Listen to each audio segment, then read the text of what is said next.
On this episode of Spirit Talk, I talk with Chicagoland's Ron Fabiani from Paranormal Detectives and the TV series you may remember, Paranormal Cops. He shares with us some of the protocols to investigating the paranormal and some of the crazy stories around Chicago. Hi, I'm Chris Fleming, the creator of Spirit Talk. You're listening to the podcast where I'll be bringing you the greatest thinkers, researchers, and contributors from around the world to discuss what we know in the field of the paranormal, life after death, and the pursuit of higher consciousness. I've got my friend, my buddy from Chicago, Ron Fabiani. Ron, how you doing? Good, buddy. Good to see you all the time. Good to hear from you. And here we are, pal. Two homeboys. You too, my friend. You know, we just did that ghost hunt at the Old Joliet prison for the Paranormal Access event. Very, very, very cool event. Good turnout. Sold all the tickets quickly. I think everybody had a good time. I know I did, and I know you did. Oh yeah, it was fun to work together.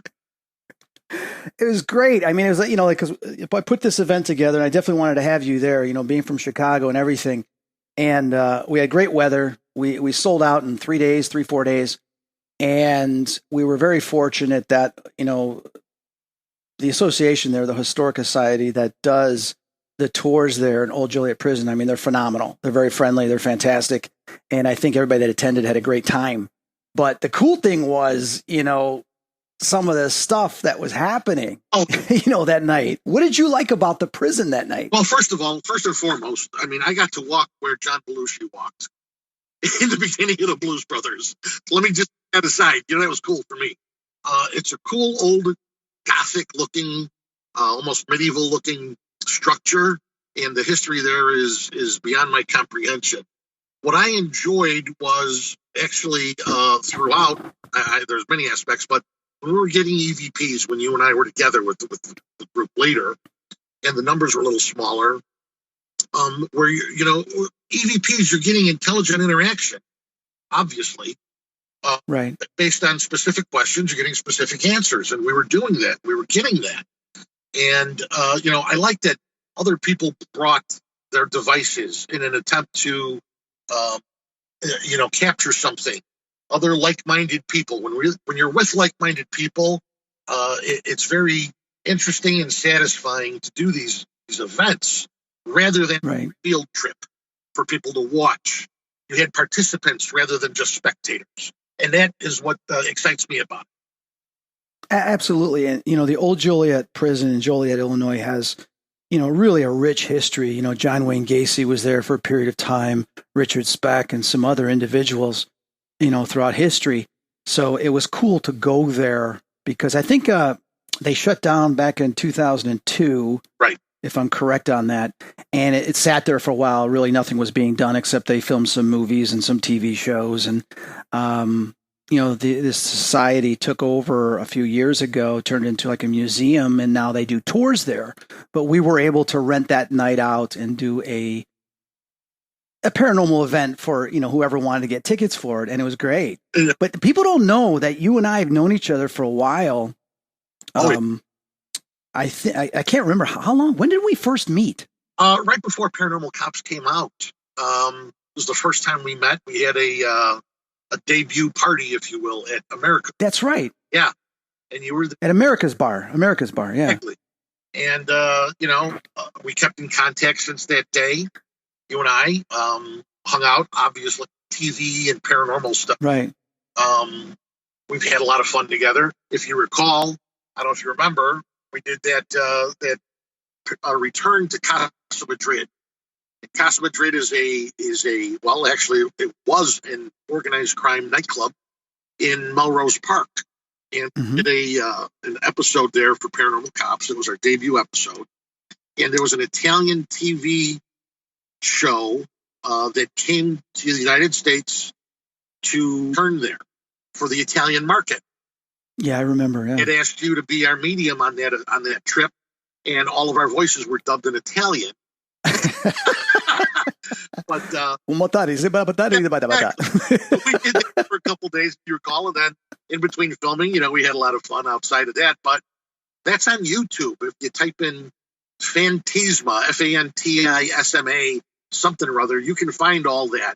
And the Italian market's different because they would have one guy that sounded like you do your voice, maybe another guy that sounded like me do my voice. So you got all these different interpreters doing our voices over us talking, which is kind of fun, but that was cool. And then, I mean, aside from that, we've hung out. You're a percussionist. You're an AC/DC fan. You're big time. And you were in a band. You and Austin were in a band. Right. And what was it that you played? Did you play guitar? You sang? What was it? Yeah, I played the bass guitar. Our group was called Open Key. And just Austin and I, and we wrote our own stuff. And usually at our Paranormal Cops meet and greets, we would play afterward. We played out for some causes, Diabetes Foundation, Cancer Foundation, fundraisers, fallen police officers. We played in Washington, D.C. at the Police Memorial during National Police Week, 2013. We played at the American Police Hall of Fame in Florida. They flew us down there. And right now, Austin is on, I think, the road to major stardom with his friend Joey Carr. They are called Broken Roots, and they're on America's Got Talent.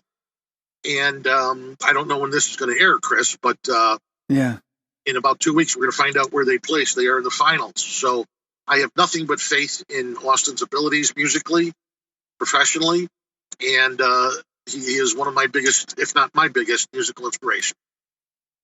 It's cool because a couple stories I want to tell the listeners, which we'll get to in a second, but what you're focusing on right now is you had told me this when we went to Old Joliet Prison. We had dinner beforehand and we were sitting down and we were catching up on a bunch of things. And I asked, how's Austin doing? And you told me. He's like, well, he was on American Idol and they did the song Wanted Dead or Alive. Yeah. America's Got Talent. Yeah.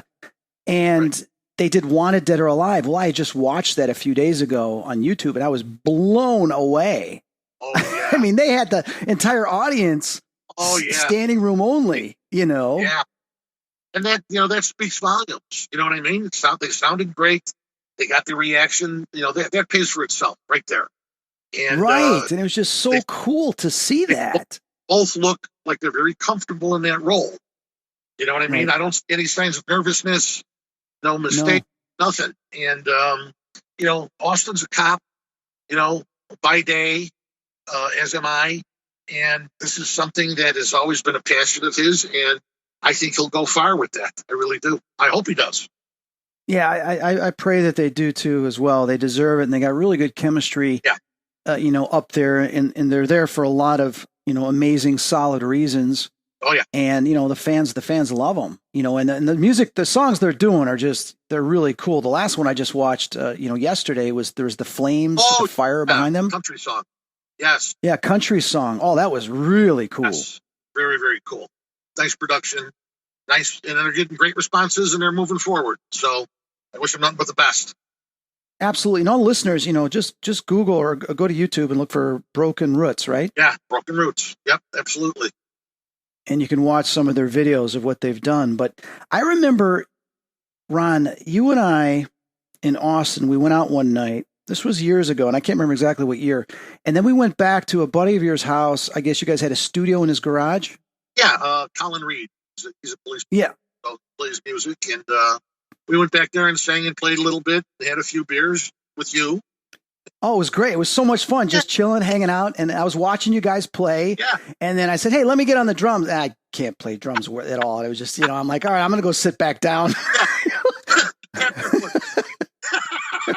I'm like, you know what? It's been too long. I'm way out of key with you guys.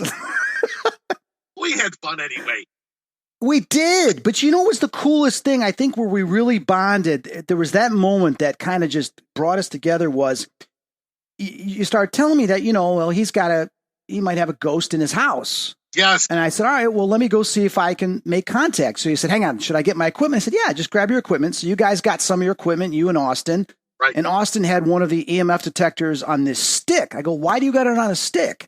Can you explain why you guys had it on a stick? I thought that was really cool. Well, all through Paranormal Cops, what we would do, quite simply, was we would take wide spatulas like you would get at Home Depot or Menards to spread plaster or scrape paint, put Velcro on them, and you could put an audio recorder, an EMF detector, a flashlight, whatever you want, and you can hold it all with one hand rather than try and juggle all these things with two hands, and then we would also put a tabletop tripod on the handle so you could even set it down.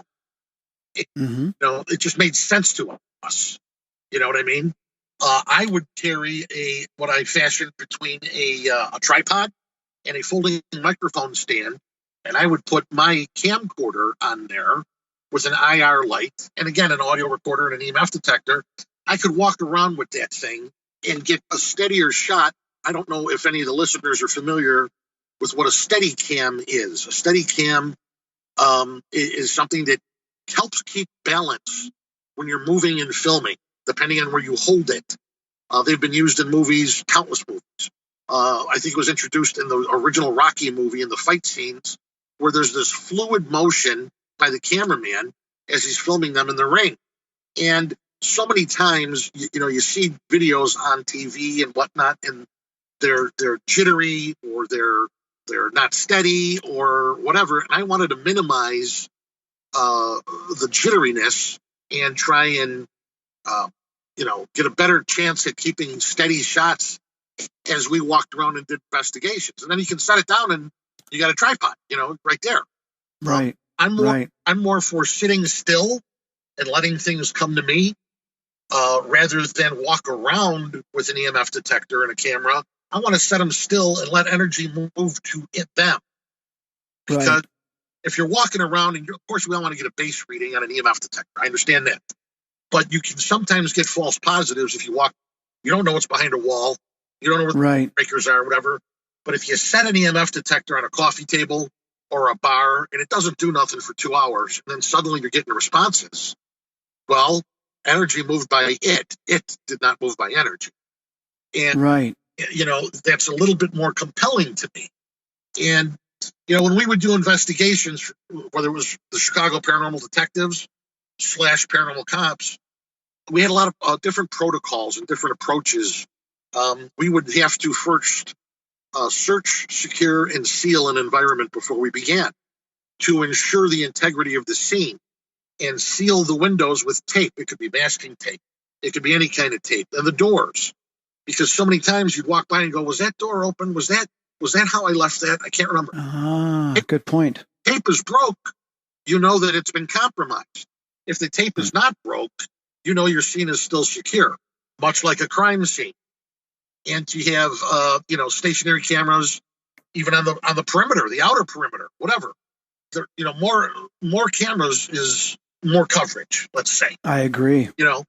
And just to ensure again that the integrity of it, make sure there's not a homeless guy down the hallway or a raccoon or whatever it is. Make sure it's searched, secured, and sealed before you begin. And that's what we would have. One of the methods we would use. Yeah, I think that's great because it's not something everybody does. And I was really intrigued by the different principles and the methodology that you guys use. Because I remember we were talking about it sitting there after we played the music, and you were sharing with me some of the things that you guys did and asking me questions about what I did. And we said, well, hey, let's just go in the basement and investigate, doing what we do and see if there's any spirit in this guy's house.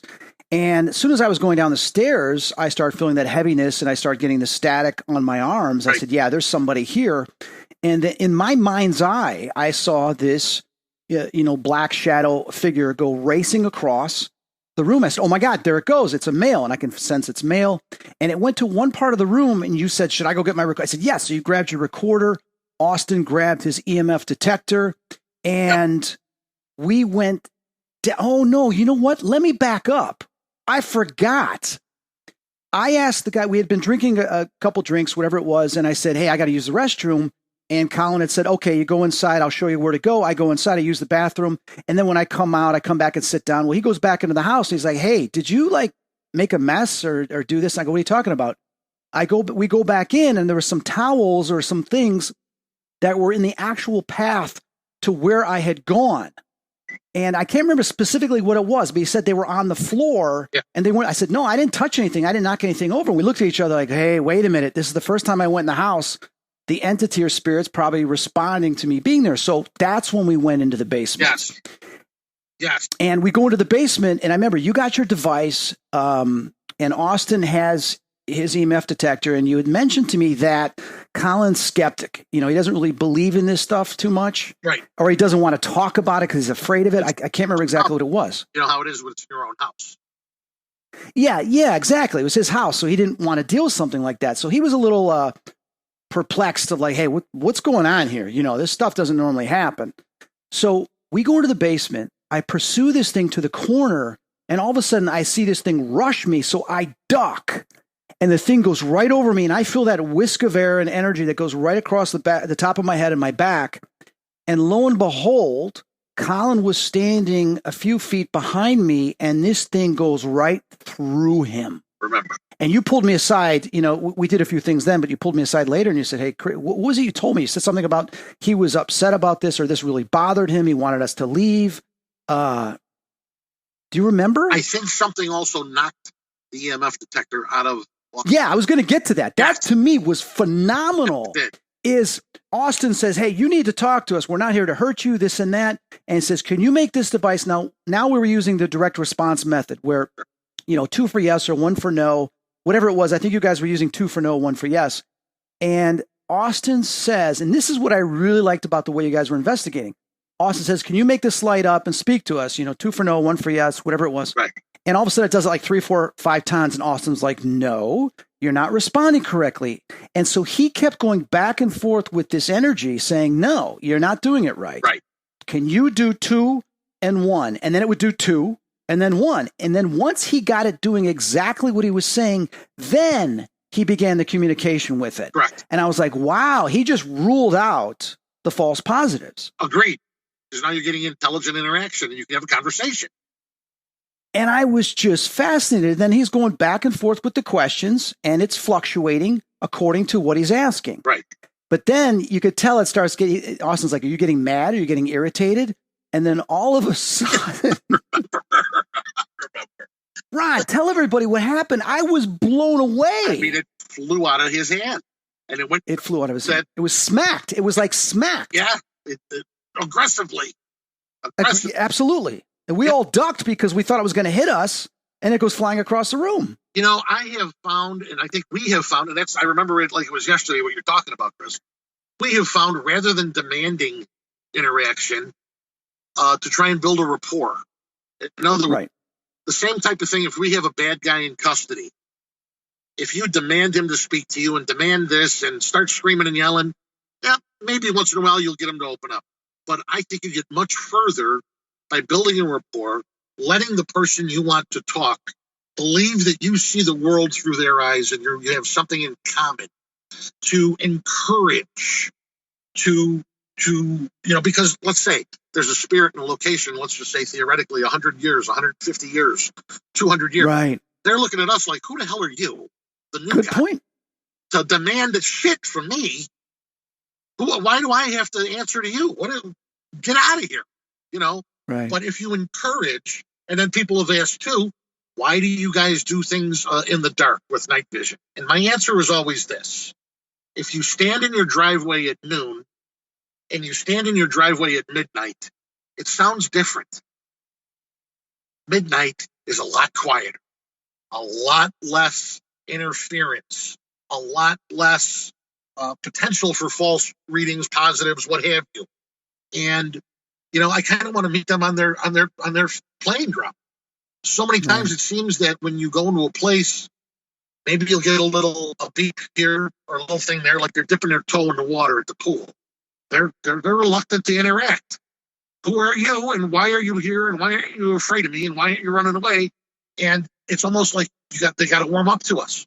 So if you meet on their, the comfort of darkness, the comfort of their environment as they're used to it, maybe you can encourage some interaction rather than demand it or insult them. There's no reason for that. Absolutely. Yeah, that's a good point. That was the one thing I liked about you guys, the respect you had. And even Tom, Tom was your EVP guy. And I'd gone to his house a couple times. Yeah, and Pete, and you guys were all like guys, good bunch of guys. Right. We felt that investigating alleged hauntings in the Chicago area as if they're crime scenes, as if they're police investigations, was different than anyone else was doing at the time. Right. Not that there's anything wrong with other groups. We never say that, but rather than the milkman and the mechanic and the librarian telling you something's going on, we're the police, and we're not the used to be the police. We're the current police. We have to maintain our good standing in the community. We have to, make sure that we don't come across as, goofy or naive, but to find a reasonable explanation for what's going on. And so a lot of times you can. But if you're left over with 10% that you can't explain or 20%, then you're left over with that. And you have to consider that there are other things that we can't explain. Right. Well, you guys have been through a lot, and, Austin was homicide. Were you homicide, or just was it Austin? And yeah, Austin is now. I was a homicide investigator, again, for the Major Crimes Task Force in the western suburbs. I'm still a policeman. I've been a cop 33 years. And, there's ways to go about things. The solution to everything is not always handcuffs. The solution to everything is not arresting people. You try and mend people. You try and solve a problem best way you can as a human with compassion. Right. And when you take that into a paranormal investigation, you go there with some understanding. If someone's not at rest, why aren't they at rest? And almost console them or be a little bit more, again, compassionate rather than demand and insult. Right. Yeah, and that's a good thing. I mean, that's great. And I know there's a lot of, officers out there like that. And we know what the United States has been going through in the past few months, with COVID and the rioting and the looting and Antifa and everything else, and the George Floyd thing and all that stuff. So I'm sure it's been tough for you, and some of your buddies in seeing how, some of this stuff is being presented, as well as, some of the, the bad things that go on out there. Well, there's good and bad in everyone. I'm not going to pretend there is. And I'll probably have one or two people a day give me the finger while I'm at work, driving by, no reason. Okay. Well, I just smile away. What are you going to do? Right. More often than not, if myself and other officers are at a restaurant having something to eat, people will come up to us and thank us. They'll go out of their way. They'll buy us a cup. They'll buy us something to eat. I'm talking all races. I'm talking all ages. And, my personal faith in humanity is still good. The things that are going on, I think, are extreme situations. And I don't think they're the majority of the people, but it is real. It is happening. Some things are a little backwards right now. Did I just lose you? Everything just froze for a second. Just hang in there. We got a poor connection.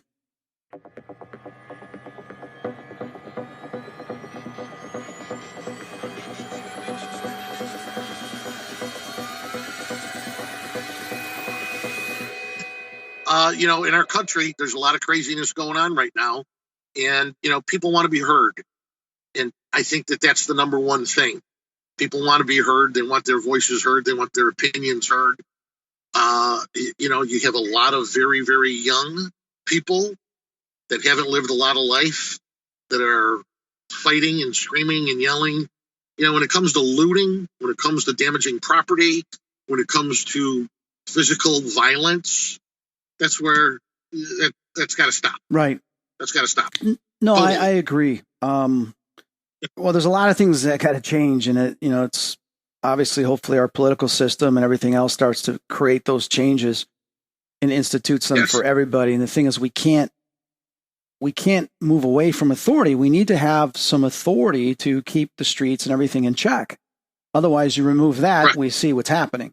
People are just being pulled out of their cars in broad daylight. People are getting stuff stolen. I mean, the thing is, we've had in the community I live in that's always been safe. We've had over the last year or two, people in the middle of the night, anywhere between 2 to 4 in the morning, will walk around the streets, and we're in a subdivision. They will just walk up to cars and see if they're open. If they're open, they'll take stuff out. Someone just a week ago had their car stolen. I mean, the woman, I guess she came home, her kids were freaking out. She had an emergency. She left her keys in the car in her driveway. They came up, they saw it was open. They took, and they started the car and they took off. But I know we had about 4 years ago, we had a bunch of cars were being stolen. They were getting into the garages, or they were breaking into the cars, taking the garage door, and then stealing the cars, for a chop shop. I guess they had an Elgin. And so everybody's got cameras, and, just about on a weekly basis, you're seeing someone post a video of someone checking the car doors. And I've had it down my street. A guy 2 years ago, they broke into his car and the police came to my house saying, "Hey, you got a camera. Did you get anything?" I said, my camera's slightly out of the way. So I've got cameras all over just to document in case this happens, because it's just become the norm. But if you look at the videos, the majority of the time, the suspects that are doing this caught on camera are anywhere between 20 to like 30 years old. They're all the same age. If not younger. Yeah, like teens. They're late teens and in their 20s, early 30s. That's it. You don't see any old people there doing it. And you know what? Now everybody's got a mask on, and it's normal.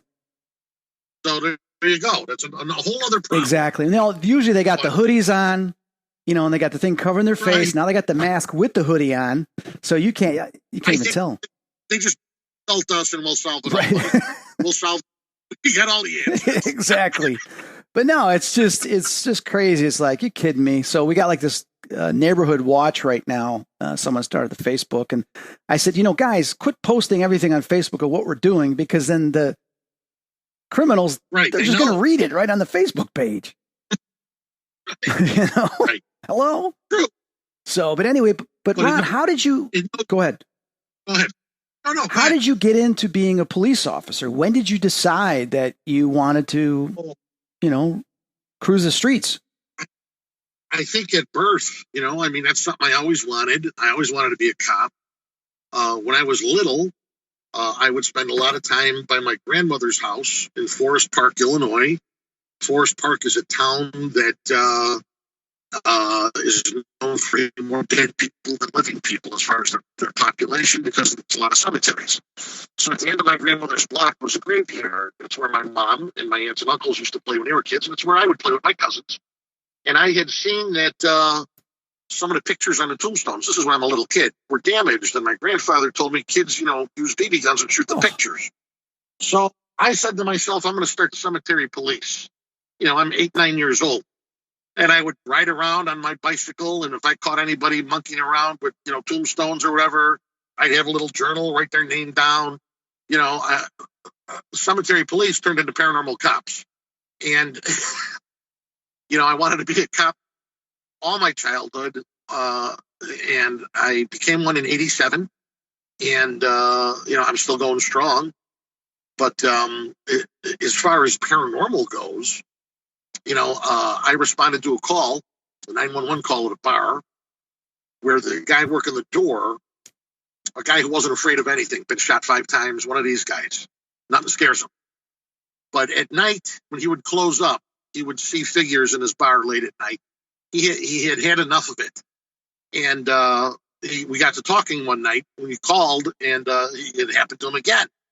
So I says to him, I'll come back. I got a camcorder with night vision. Let's see if we pick something up, believing I'd get nothing. And I went back with a couple cops. I ended up filming a black mass object, almost had the consistency of a woman's nylon that you can kind of see through, but not see through. And it kind of interacted with me, and it moved back and forth a little bit, 3-dimensional. And I was shocked. And, it doesn't sink in until you play it back. Repeatedly. And I would go back to this bar to try and find a point of origin or an explanation as to what is this that I filmed, that I never could. So then I thought that, if things like that are happening there, they might be happening elsewhere. And I wanted to put together a group of police officers to investigate things, hauntings, claimed hauntings, as if they were crimes, like a regular investigation. And the Chicago Paranormal Detectives was born. We would do things reactive. If you and I tonight, we want to go out to Bachelor's Grove at 3:00 in the morning, that's fun for us. But it's self-gratification. We're not helping anybody.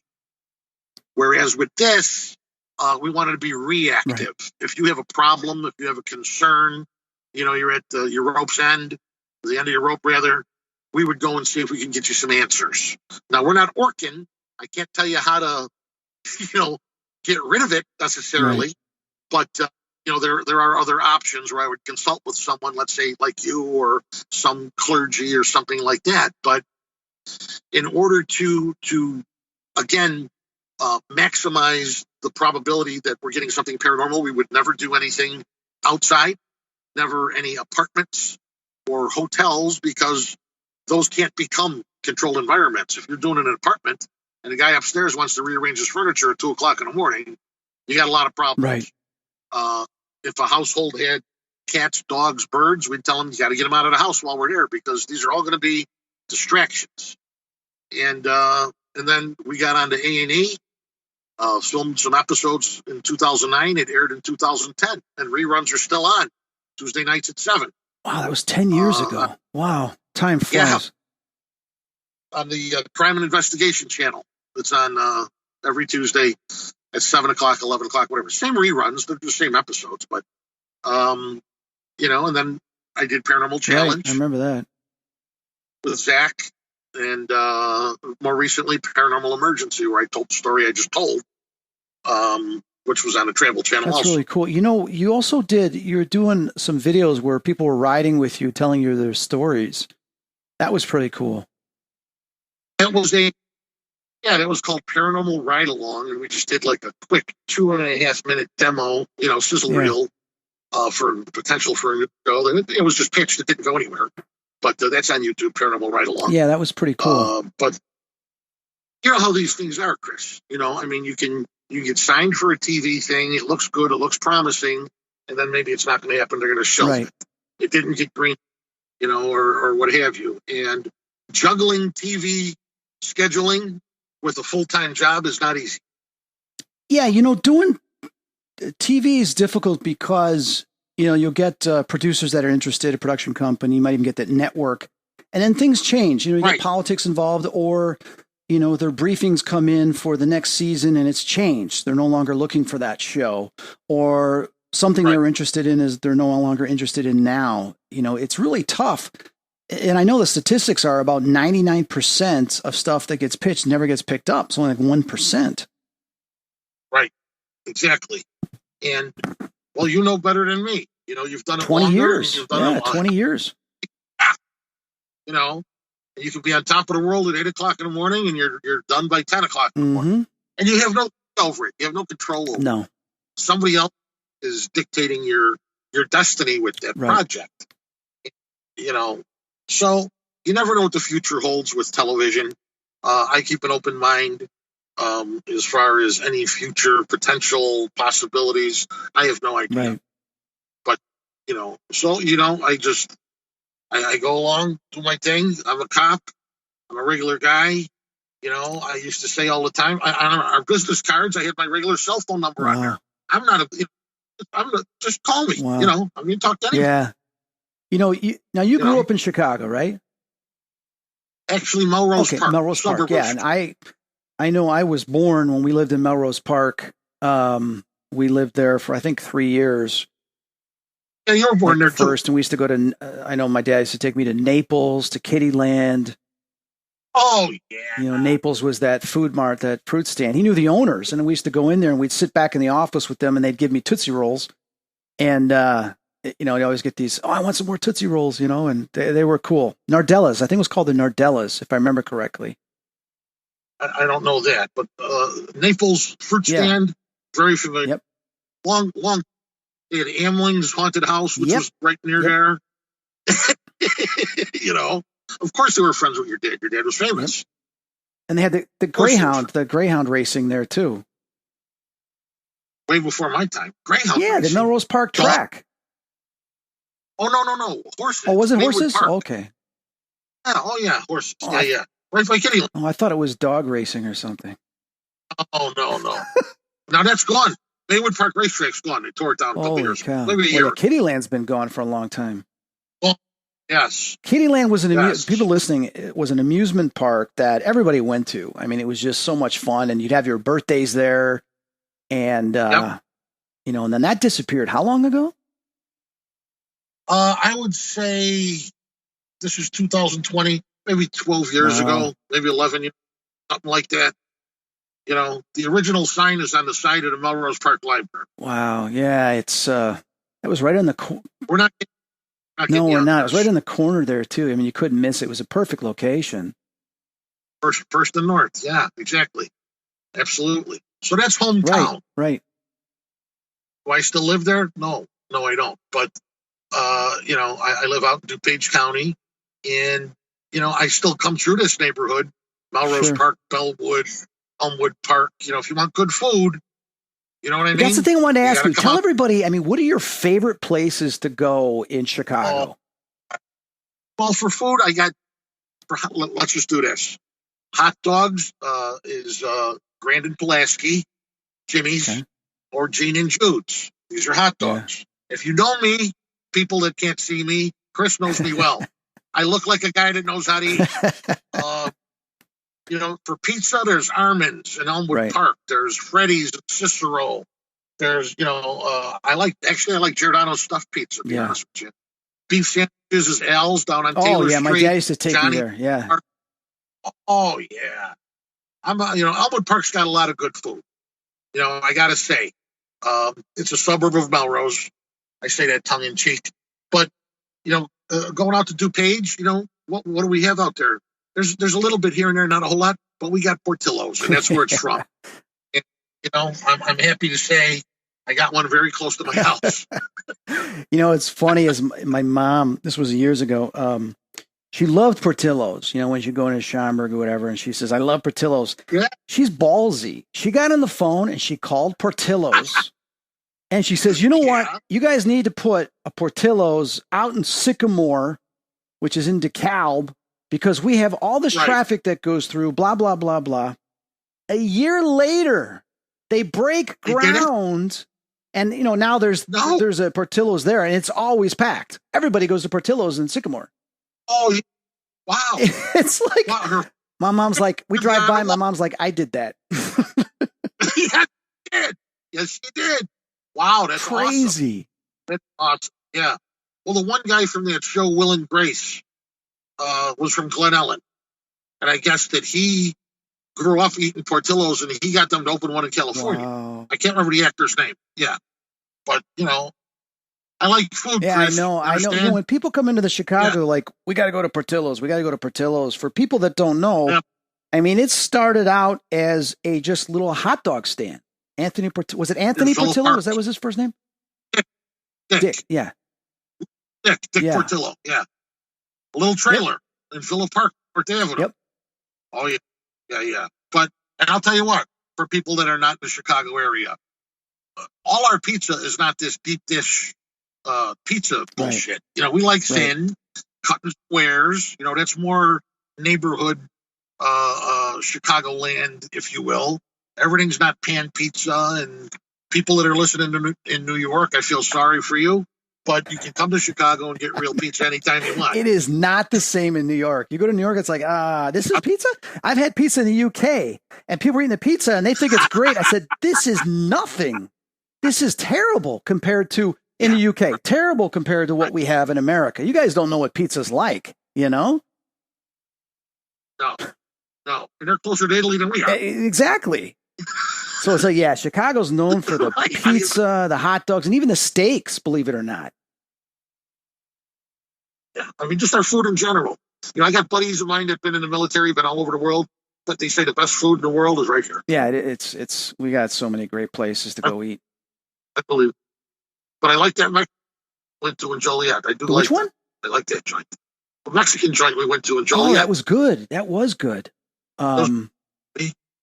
Yeah, it was. We didn't have no cocktails. No, we didn't, because doing the ghost.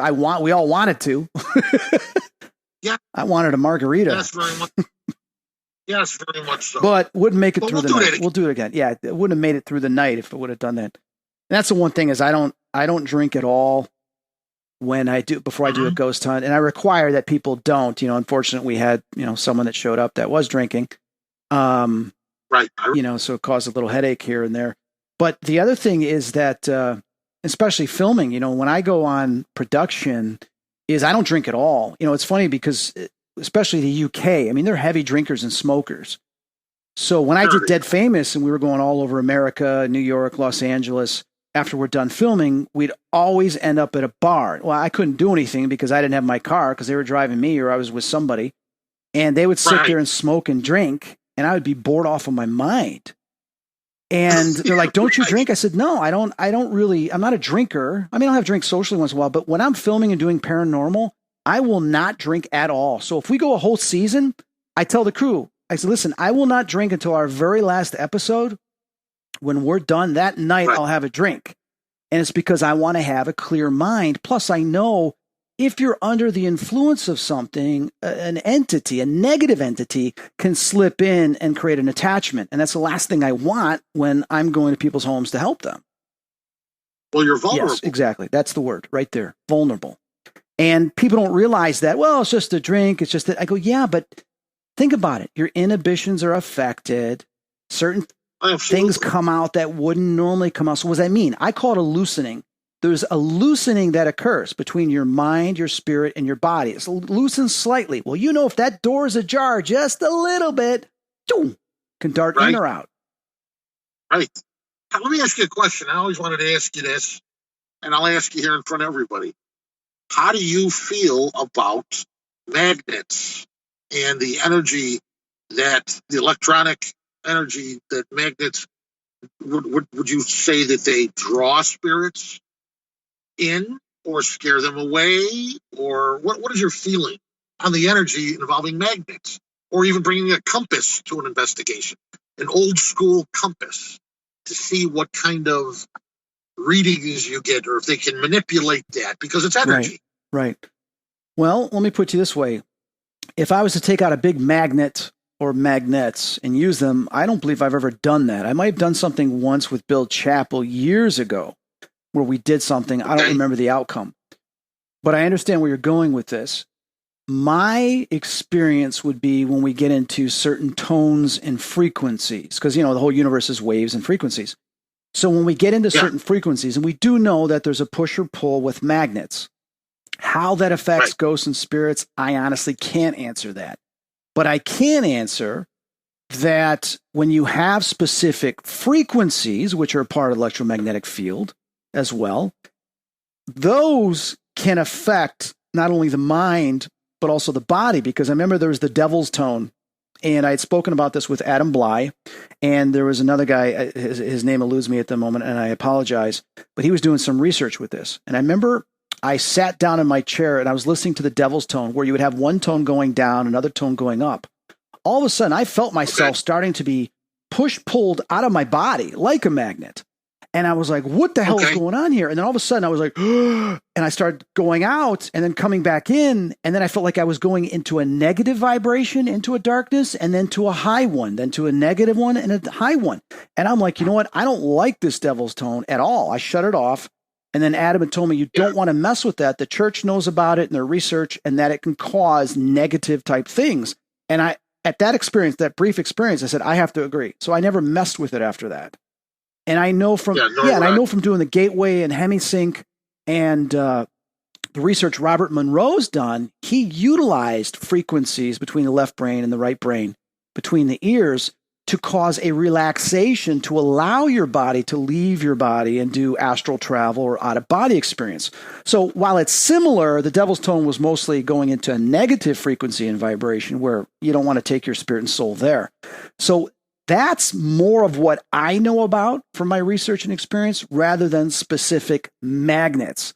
Now, if you get into aliens, I mean, we can talk a whole topic about how aliens use magnetics to go across electromagnetic field to travel, as well as how they can break down the barriers of the solid walls through frequencies to where they break through the hologram image that we have of this world, and they can pass right through it. And I mean, that's a whole other scientific thing we can go down. That's where magnets are used, and the velocity of them spinning in a certain way will create this aerodynamics to where they can travel across the electromagnetic field, kind of like a grid system.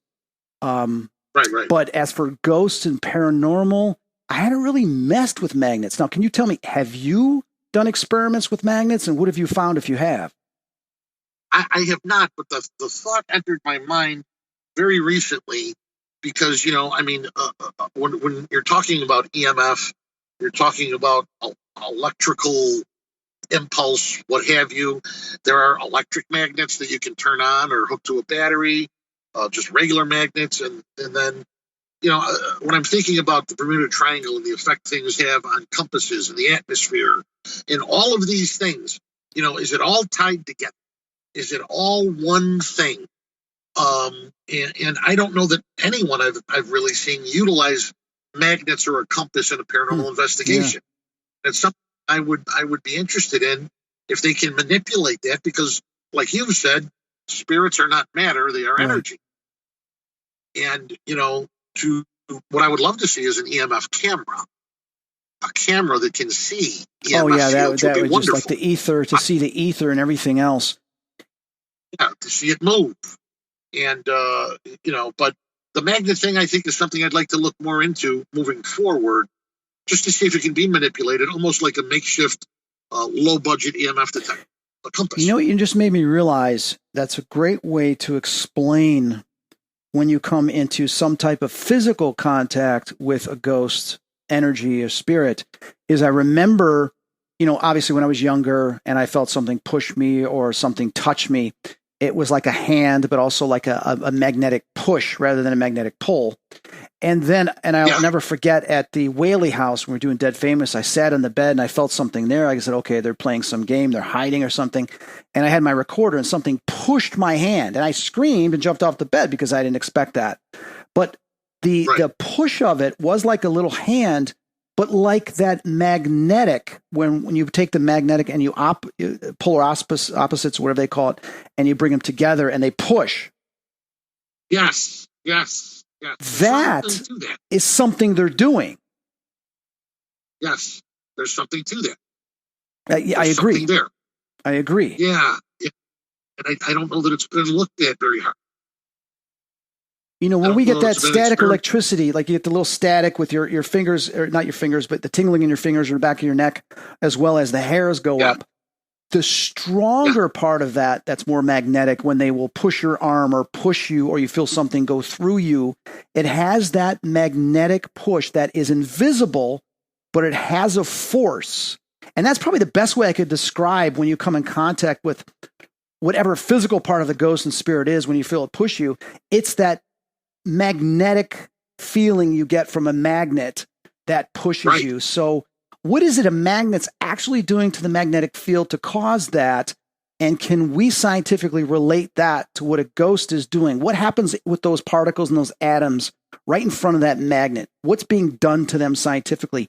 Is the same thing being done to this spirit consciously within that field? Maybe, I don't know. Yeah, something to look into. That's a good point. You brought that up. Someone that can test the field of the magnets and see if that field is similar to any type of ghost contact. Oh, there's another thing too. I had always heard, we've both collected EVPs that you can hear, and it's strange that you don't hear them in the moment, but you hear them on playback. And then people have said some of the frequencies are either above or beneath what we can hear as humans.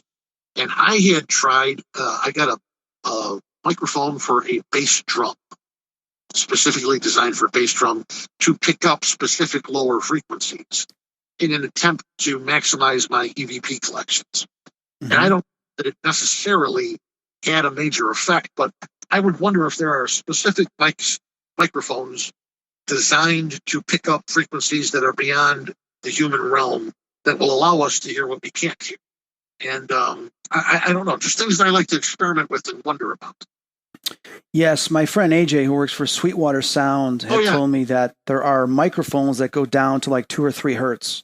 Wow. Near infrasound. And they're like $1,000 or so. They're really, really expensive. But they will pick up near infrasound. Interesting. You know what I mean? To employ something like that to see if, there's a full conversation going on that we can't hear, that'll allow us to.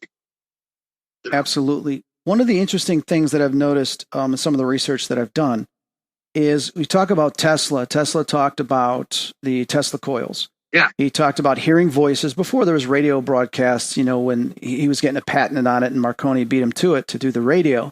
But before there was any actual receiving and broadcast from radio stations, he was getting voices that were communicating with him. So he was picking up this conscious energy of spirits or whatever that exists in the ether. Well, I've noticed utilizing Wi-Fi and even Bluetooth from a speaker system or something that receives, and instead of it being received right to that speaker, you have it go to an additional speaker to where it's connected with Bluetooth. So you got this space in between of a broadcast. Okay. What it's doing is it's picking up anything that's communicating within that space across that ether.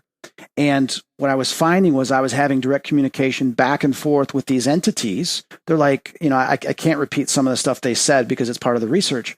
But what I will tell you is that they were like shocked, and some of them were pissed that I had replicated this. Wow. And they were talking back and forth. They were saying my name, this and that, and I was then talking to them, and it was being received through the Wi-Fi. Okay. Now, what does that mean? Well, we know it's going through the ether. When you look at spirit boxes, there's a lot of people out there that they're just saying something because they've heard it from somebody else. And I just want to clarify this. When you're using a ghost box or a spirit box, the spirits are they're not manipulating the energy coming from the radio station. Whoever stated that or created that, I don't know. What we do know, and I know this from the maker, because I'm the co-creator of the device with Gary Golka. We've discussed this. I've also discussed this with Bill Chappell, who is the originator of the Hack Shack boxes that came out before the spirit box. This conscious energy, these spirits are broadcasting their thoughts, because they're all thought, they're all consciousness within the ether. A radio station is broadcasting to any receiver that picks it up. So if I've got a receiver in my hand and a radio station is broadcasting, and then I take that receiver and I turn it into a station, I'm going to receive that frequency. But the radio boxes are sweeping all the channels, which means they're picking up stuff in between the frequencies that's already being broadcast. So what's happening is, as it's sweeping, and because we are consciously opening ourselves up as another frequency to receive, we then have conversation that's being directed towards us through the ether. We're picking it up. It's kind of like you being a detective. You put a bug into a place, or you're listening in a conversation. They don't know you're quite there, but you're listening to it. Well, imagine you're not stuck in a physical body. You're able to see the fourth and fifth dimension.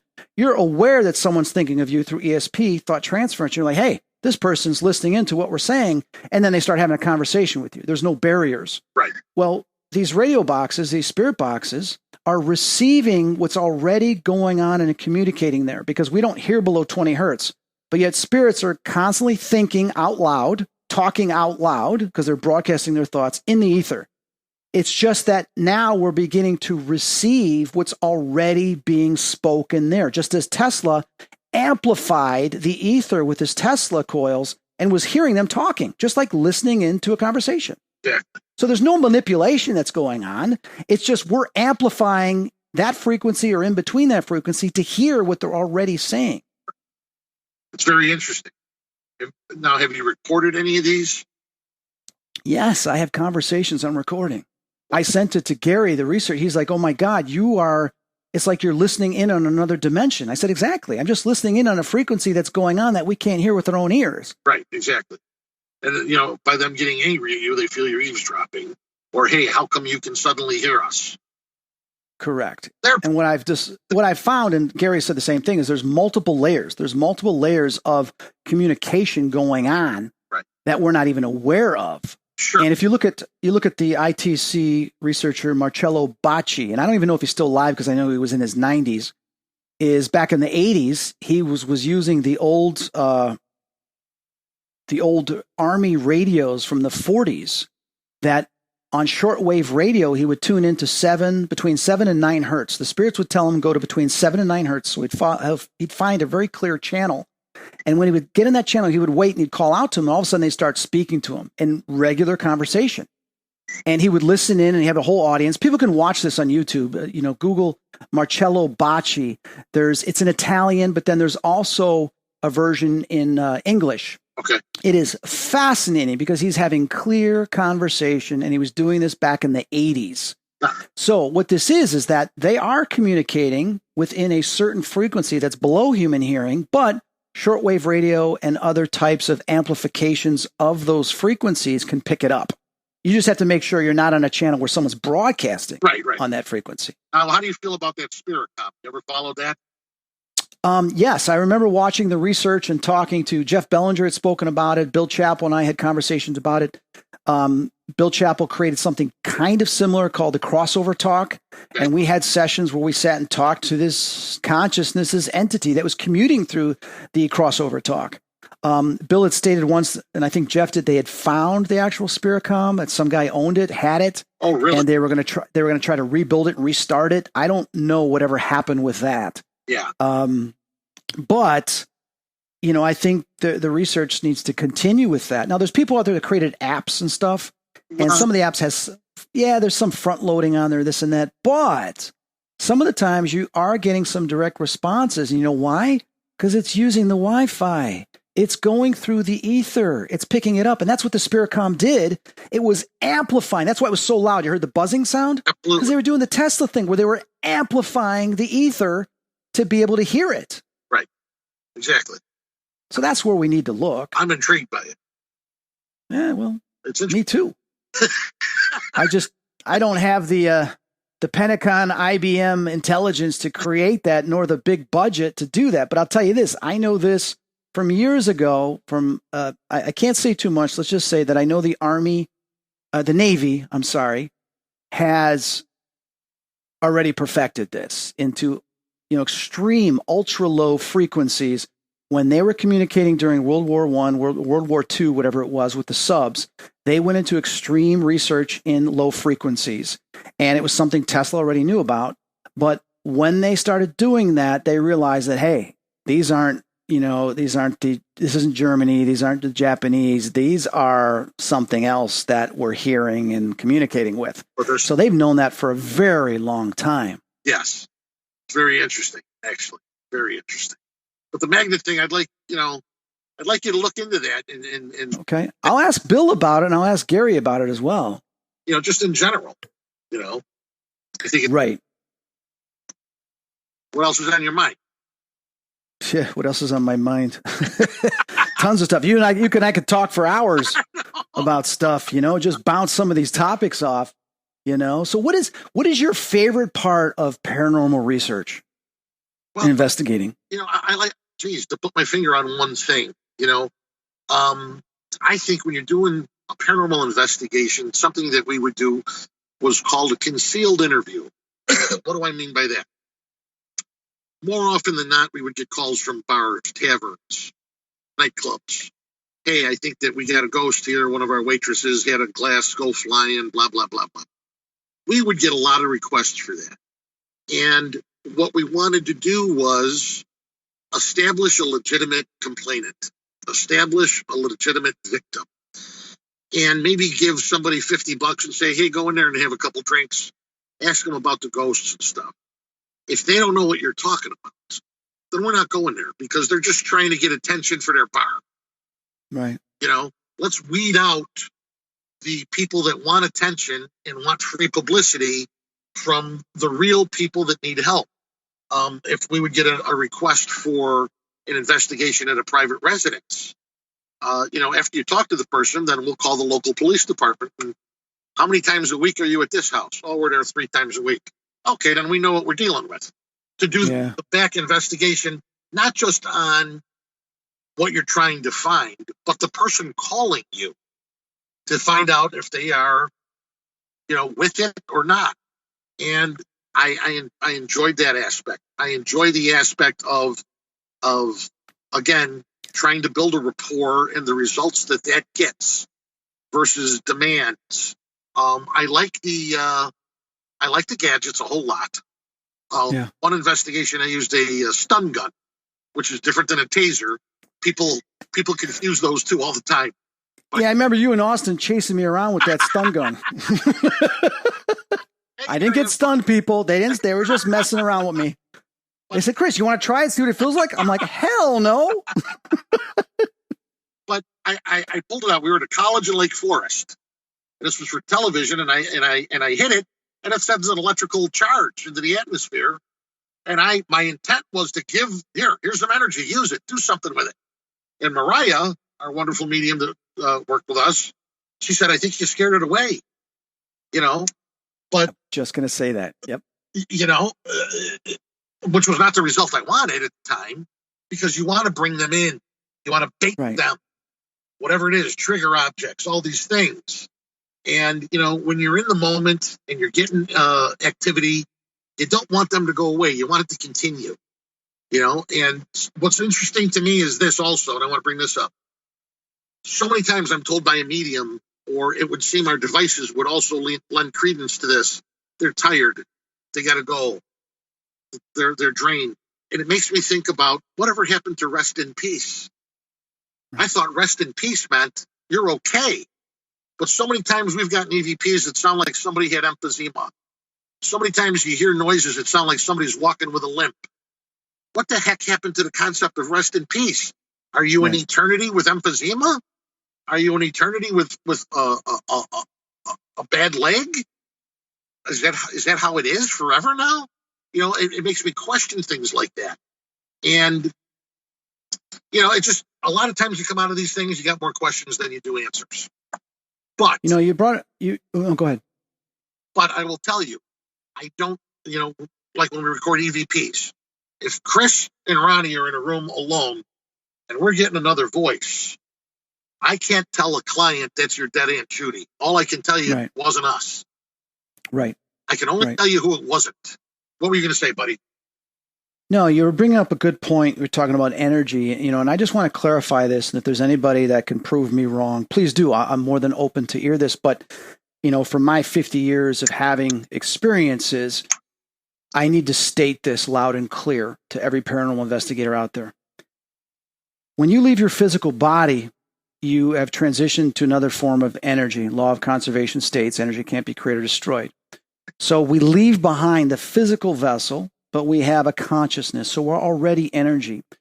A lot of investigators feel, well, let's give these spirits more energy. Why? They don't need any more energy. They're already energy that exists on a different frequency, a different plane.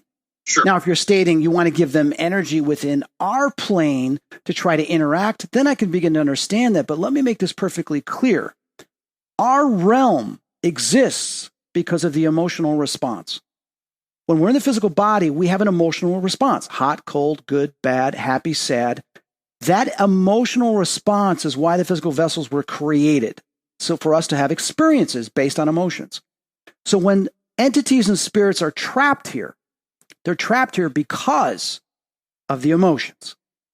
So what you do is you have to elevate their emotions. Listen, you're no longer attached to your physical body. Don't think about the emphysema. Don't think about your bad leg or that you're shot and killed. Why hold on to that vessel that doesn't exist? You don't need it.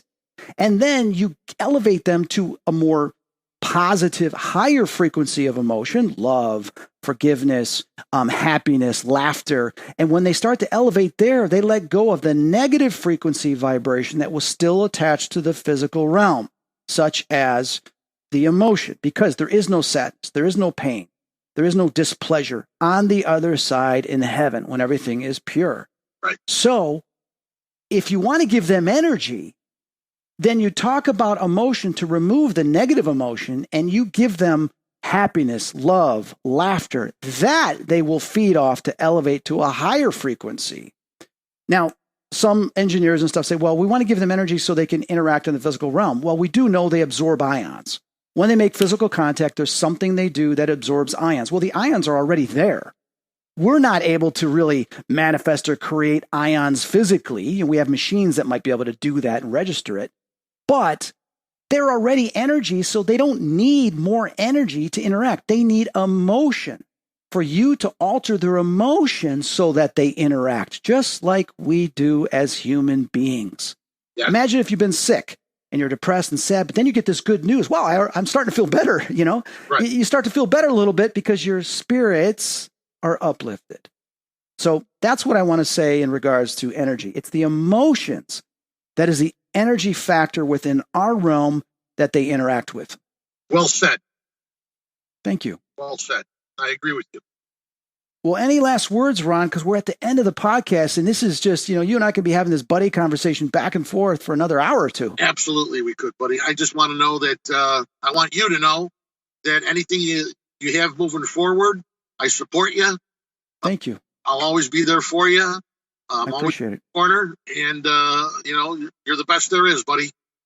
Well, thank you. You're a great friend, and you're a really down-to-earth guy. You're a guy's guy, and that's the one thing. You and I, when we first met, we always hit it off because we're Chicago guys. Yeah, regular people, buddy. Regular people. That's all we are. And that's the way a lot of people in Melrose Park were like that. You're right about that. But all right. Keep in touch, and if you need me, I'm here. I will. Thank you so much. This is Chris Fleming and Ron Fabiani. You've been listening to this month's edition of Spirit Talk. I shall see you next month.